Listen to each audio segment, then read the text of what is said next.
ನಿನ್ನೆ ನಡೆದ ಹೈಸ್ಕೂಲ್ ಮೈದಾನದ ಬಿಜೆಪಿ ಸಮಾವೇಶದಲ್ಲಿ ಅಪಾರ ಜನಸಾಗರಕ್ಕೆ ಸಾಕ್ಷಿಯಾಗಿತ್ತು. ಕಾರ್ಯಕ್ರಮ ಅದ್ದೂರಿಯಾಗಿ ನಡೆದಿದ್ದಲ್ಲದೆ ಬಂದವರೆಲ್ಲ ಗಾಯತ್ರಿ ಸಿದ್ದೇಶ್ವರ ಅವರ ಬೆಂಬಲವನ್ನು ಸೂಚಿಸಿ ಕಾರ್ಯಕ್ರಮವನ್ನು ಯಶಸ್ವಿಗೊಳಿಸಿದರು. ನಿನ್ನೆ ಸಮಾವೇಶ ಮುಗಿದ ನಂತರ ಗಾಯತ್ರಿ ಸಿದ್ದೇಶ್ವರ ಅವರು ಬೆಳ್ಳಂಬೆಳಿಗ್ಗೆ ಅವರ ಬಿಜೆಪಿಯ ನಾಯಕರ ಜೊತೆಗೆ ಸ್ವಚ್ಛತಾ ಕಾರ್ಯಕ್ಕೆ ಇಳಿದು ಬರೆ ಟೀಕಿಸಿ ಮಾತನಾಡಿ ನಡೆಯುವವರಿಗೆ ಹೀಗೂ ಮಾಡಬಹುದು ಎಂದು ತೋರಿಸಿಕೊಟ್ಟು ಮಾದರಿಯಾದರು.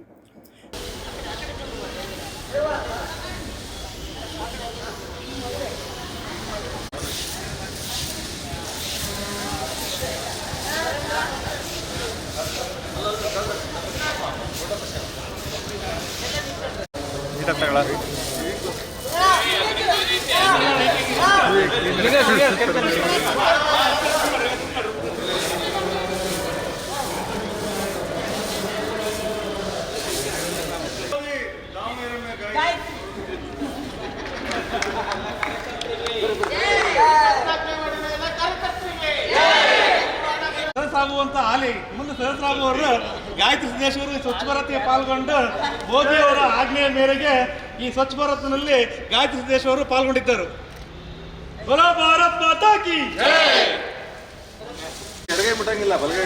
ಉತ್ಸಾಹಕ್ಕೆ ಅಭಿನಂದನೆಗಳು, ಪ್ರಶಂಸೆಗಳು ಹರಿದು ಬರುತ್ತಿವೆ. ಬಿಜೆಪಿಯ ಮುಖಂಡರಾದ ಜಿಎಸ್ ಅನಿತಾ ಕುಮಾರ್, ಅಶ್ವಿನಿ, ಜಿಎಸ್ ನಾಯಕರಾದ ಯಶವಂತರಾವ್ ಜಾಧವ್, ಬಿಜಿ ಅಜಯ್ ಕುಮಾರ್, ಜಿಎಸ್ ಜಗದೀಶ್, ಪಾಲಿಕೆ ವಿರೋಧ ಪಕ್ಷ ನಾಯಕರಾದ ಪ್ರಸನ್ನ ಕುಮಾರ್, ಮಾಜಿ ಮೇಯರ್ ಎಸ್ಟಿ ವೀರೇಶ್, ಪಾಲಿಕೆಯ ಸದಸ್ಯರಾದ ವಿನಾಯಕ್ ಪೈಲ್ವಾನ್, ವೀಣಾ ನಂಜಪ್ಪ, ಗಾಯತ್ರಿಬಾಯಿ, ಗಂಡೂಜಿರಾವ್ ಹಾಗೂ ಬಿಜೆಪಿಯ ಹಲವು ವಾರ್ಡಿನ ಕಾರ್ಯಕರ್ತರು ಸ್ವಚ್ಛತಾ ಕಾರ್ಯಕ್ರಮದಲ್ಲಿ ಭಾಗವಹಿಸಿ ಯಶಸ್ವಿಗೊಳಿಸಿದರು.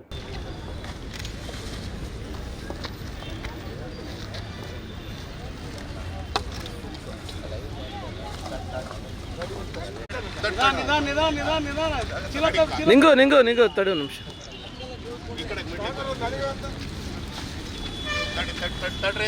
ಬ್ರದರ್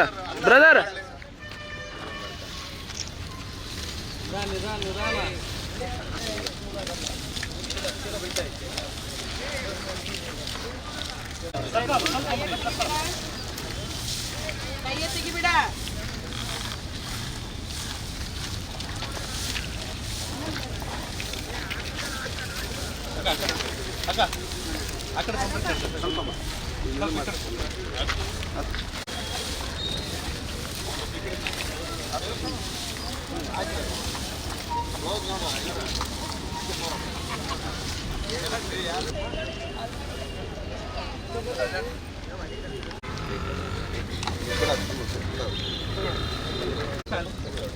ಅಕ್ಕ ಬಿಡ್ರಿ, ನೀವು ಗ್ಲೌಸ್ ಹಾಕೊಂಡ್ರೆ ಮಾಡ್ತಾರೆ. ನೀವು ಹಂಗೆ ಮಾಡ್ತಾರೆ ಅಣ್ಣ. ಸರಿ. ಶಿವಾಜಿ ಮಹಾರಾಜ್ ಜೈ